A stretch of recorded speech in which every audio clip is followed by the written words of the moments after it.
जय श्रीराम. छत्रपती शिवाजी महाराज की जय. छत्रपती संभाजी महाराज की जय. छत्रपती राजाराम महाराज की जय.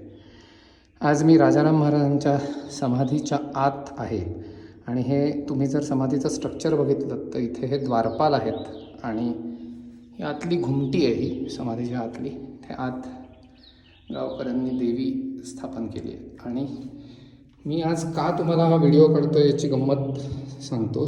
तुम्ही जर या समाधीच्या भोवती बघितलं तर ही जी सगळी गडरक्षक देवता आहेत ना, त्या कोरल्या आहेत त्या समाधीवर. हा इथे हनुमान आहे, तुम्ही जर बघितलं मारुती राया. त्याच्यानंतर आता एक खूप इंटरेस्टिंग गोष्ट तुम्हाला दाखवणार आहे मी. आपण ज्या समाधीच्या मागे गेलो तर इथे हे गंडभेरुंड आहे. हे गरुड म्हणजे तुम्ही जर बघितलं तर हा पक्षी आहे, द्विमुखी पक्षी, आणि त्याच्या हातात हा सर्प आहे. आणि पूर्वीच्या काळी गरुड हे विष्णूचं वाहन मानलं जायचं आणि गंडभेरुंड हे राजचिन्ह होतं.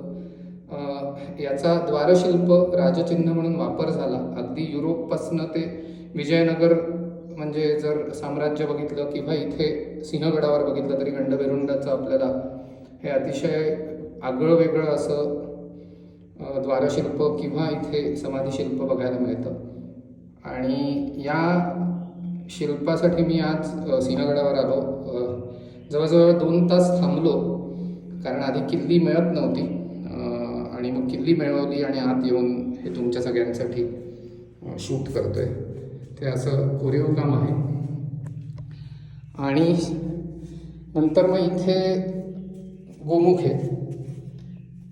इथे तुम्हाला हे अजून एक वेगळं आकृती आहे. ही म्हणजे संत किंवा असं एक मानव आकृती आहे.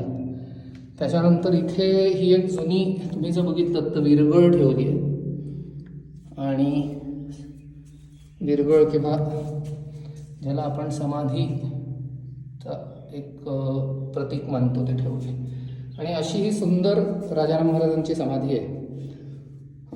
तुम्हाला सगळ्यांना मला दाखवायला खूपच आनंद होत आहे. बाहेर आलो आहे आपण इथे. आता इथे तुम्ही बघितलं तर हे बॅकवॉटर आहे खडकवासल्याचं. हा समाधीचा परिसर अतिशय रम्य आहे.